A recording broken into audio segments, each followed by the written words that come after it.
everyone, it's Misty here, design team member for Stamp Anything. Welcome to another episode of Fannie Friday, and welcome to another card in the Quality for All Makers collaboration that I'm doing with my friend Michael Trent. You are welcome to join us. All of the information will be listed in the description box down below. So I didn't realize this was Merman. I don't know why that didn't register, probably because I've had a sinus infection for 3 weeks. So that is why we are not face to face today. I'm on my second round of antibiotics. And today I actually sound like myself. For the last couple of days, I sounded like Kermit the Frog. Okay, so I am going to be making a Pride themed card. And I'm going to be coloring not only our mermaid from the May release, but I'm also going to be coloring an image from the Magical Celebrations box, which is the one about the Disney parks.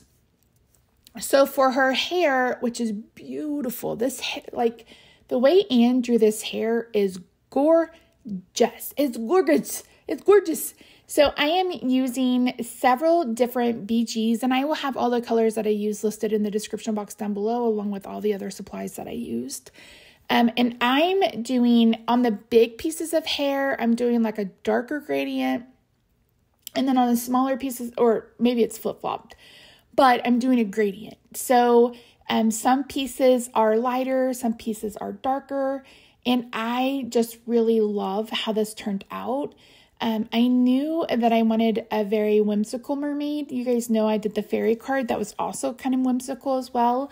I just really wanted her to stand out because I knew that I would be using dark colors for the water. So once I did this, I'm going to move on to her face and then her tail. So I used probably my favorite combination of BGs. And again, I will have those listed in the description box down below. And I just love this hair. I just love this hair. I love the look of it. I could have gone through and did an ombre on every, like a gradient on every strand that we have there, but I just didn't. So for her tail, I'm going in with some pinks. I apologize for the lighting. What's weird is I'm down to lights. And it looks like this. It's pretty washed out. So I'm going to have to play around with it and see what's going on. Also, we had our vents cleaned, and I was anticipating them to be in my craft room on a ladder, like adjusting the vents and stuff. And the vent is right over my craft desk where my setup is. So I have I have two lights and my camera mounted to the wall. If I can remember, I'll try to throw up a picture. And I had them in the perfectly spaced position, but I pushed them all the way back so I wouldn't have any, like there wouldn't be an issue. And then they didn't even come in here. They did it all from the attic. So I haven't figured out kind of the new placement or like the old placement. Like I need to get it figured out. So I had actually filmed and colored this video like last week some point. And I finally got around to finishing the card today, and I'm doing this voiceover on Thursday. So for her skin, I knew I wanted it to be human-esque, but I also wanted it to be very, very light because she probably wouldn't be out about in the sun, although she does have a girlfriend. So yeah.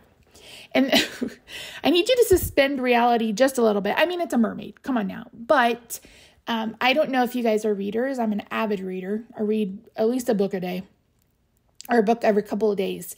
And I love reading fantasy and I love reading paranormal too. So, yeah. Okay. So initially I wanted to draw like scales on her and add this glittery embossing powder. So that's a Versamark pen, which is basically a pen that has Versamark ink in it. And Versamark ink is a pigment ink, or not a pigment ink, but a sticky ink so you can emboss. So since the tip was too large to do individual scales, I just kind of added some to the tail. And then I decided to go back and add it to a couple strands on her hair. This is a kaleidoscope glitter embossing powder. I mean, I've probably literally had this for 12, 13 years. Like since my husband and I first got together, I've had this for forever. It's really, really pretty. It gets just a little hint of glitter when you turn it. And I thought that would make up for her for me not being able to do individual scales, but it's so pretty. Just a little hint of shine, and I really love it. So her girlfriend is this cutie pie from the Magical Celebrations Grab and Go box. I will have that link down below. I believe it's still available. Hopefully I am not telling you a Wendy. For her, I wanted her skin to be a little bit darker because she's out and about, but her face is going to be still somewhat pale, and paler than her body for the most part. She is another one that was really fun to color. I love coloring hair. And so many people, I mean, the design team is just fantastic there we go, at coloring, as you well know. And so I love getting inspiration from them, especially for like color combinations and stuff. But for the girlfriend, I don't know what to give her. Let's call her Gabby. So for Gabby, I knew that I wanted her to have either pink hair or turquoise hair. And I went ahead and decided on pink because I wanted her to have something related to the girlfriend, like to the mermaid. So that was the thought process in my head.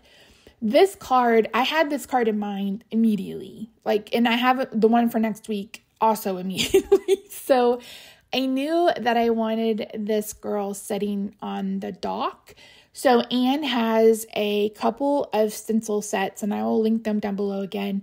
One of them is a dock, and you'll see that in a little bit. So I knew that I wanted her sitting on a dock with the mermaid underneath her. So but again, they're supposed to be, they're in a fantasy romance and they're dating.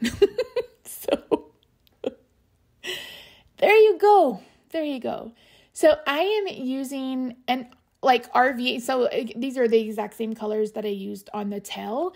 This is an RV that I haven't used before. So this is RV 13, 23, and 21.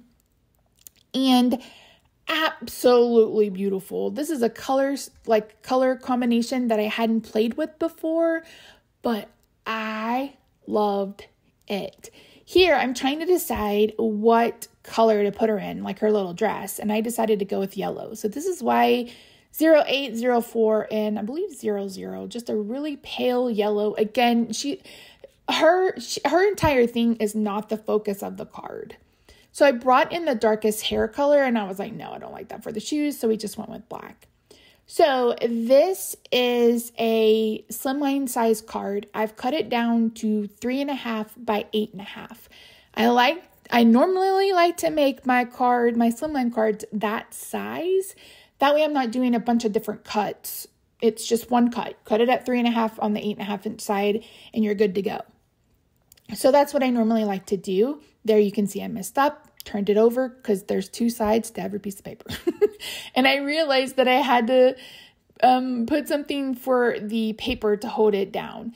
I have a Wendy Vecchi, that magnetic pad, but I can't get it clean and it drives me. I don't like to look at it and I don't like to use it. So anyway, here's the dock. So I'm sitting here going, wait a minute. She's supposed to be for a minute, I was like, this is the wrong perspective. But then I thought, no, this could be where she's at the water and then behind her is the horizon. So for this, I'm using some distressed oxides. And the only reason I did that is because I don't own all of the colors in the ink. And I wanted to make sure that I had kind of a gray tone brown for the dock. And then I'm going over it with a more warm tone to give it a little bit of that weathered wood appearance. So, I told you that story earlier about the camera and stuff because this is mostly cut off and I apologize for that, but it is what it is, I guess. So for the horizon, I brought in broken china and I'm trying to avoid the brown so I don't make a muddied mess, but that just kind of gives us some sky behind our little girl. Isn't she so cute sitting up there? I love it. So I'm going to be using some, again, distressed oxides. I like using oxides or I like using the pigment inks, the hybrid inks, because they are more opaque than like the regular water-based dye inks or distressed inks, which are a bit more sheer for lack of a better term. So I am trying to leave the center of this very, very, very, very, very, very light, because I wanted the mermaid to be very highlighted in the middle. And I ended up going over the dock just a little bit to kind of get rid of that line of demarcation. Uh-oh, here comes a crazy cat. I apologize if she comes in here. Okay, she's going to the master bedroom. So after I did that, I went ahead and brought in the school of fish, and then I brought in the pirate ship, or the sunken ship. I guess it doesn't have to be a pirate ship. But I wanted the ship to be brown. I could have done it black, but I really wanted it to be brown because I was just thinking about how, it would be like from a pirate ship. For this school of fish, and then I'll do it the other fish later down the road.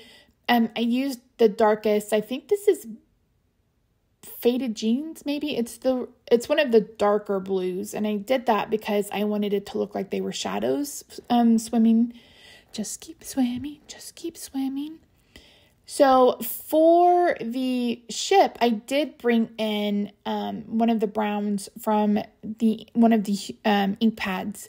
And then I went ahead and went over it with the oxide, because it was just not, if I had gone down first and then went over with the blue, although I probably would have had to go around it. I don't know. Anyway, I did my best. I've told you guys before, I just get an idea and I have to get it out of my head. And this is what we did. So here is the second school of fish, and I'm doing that at the top and I'm doing the bottom. Fish. There is a food truck. I think it's called On the Hook, Off the Hook, On the Hook. I don't remember, but it's a food truck that just sells fish and chips.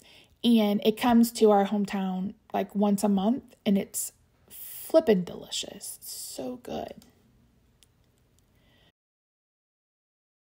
This. So I am cutting down strips of paper to 1/4 inch, and that's because we're going to create a background with these paper strips, and I'm going to walk you through how I did that. So of course I've got the colors of the rainbow: red, orange, yellow, green, blue, purple, celebrity. And then I cut down a piece of paper to 4 by 9 3/8.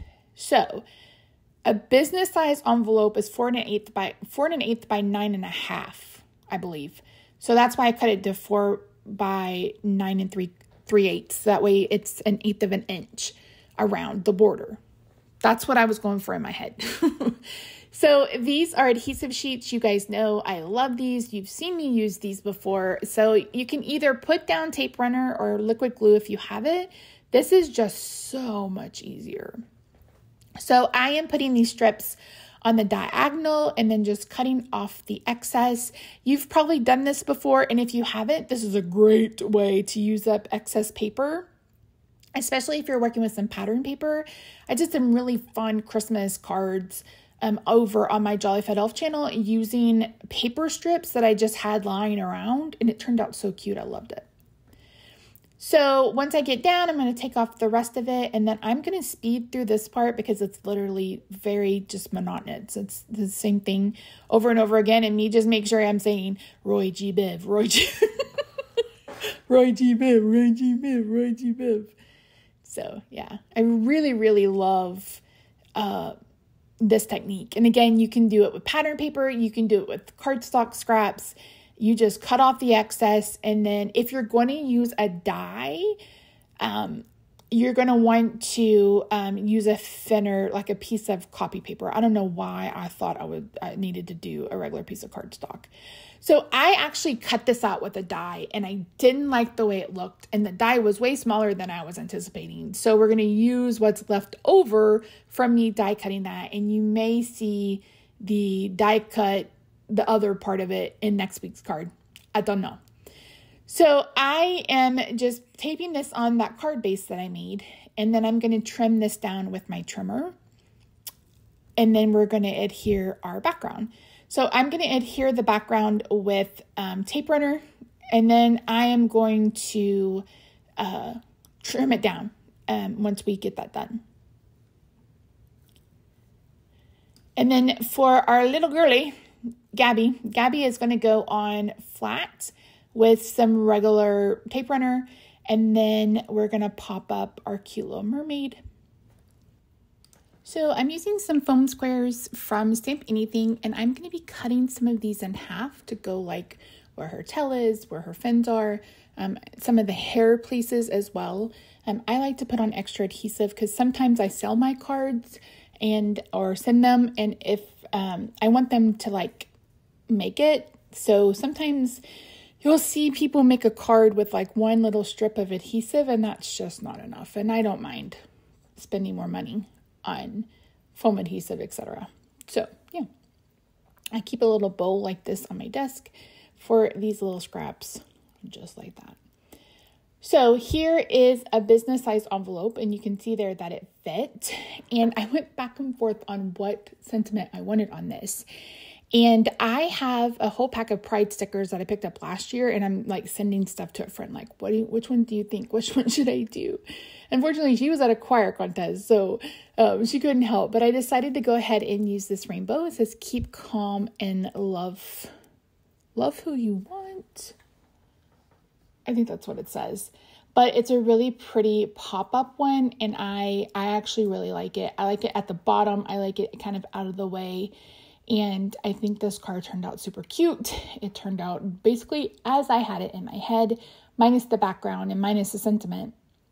Because I was going to use the Pride sentiment set that is in the store, but I went with that instead. So that is it, friends. Thank you so much for joining me today. I really do appreciate you. Don't forget to check out the links that are in the description box down below. Make sure you subscribe if you haven't already. Follow the Facebook or go join the Facebook group. And we will see you next Friday for another card. Bye for now.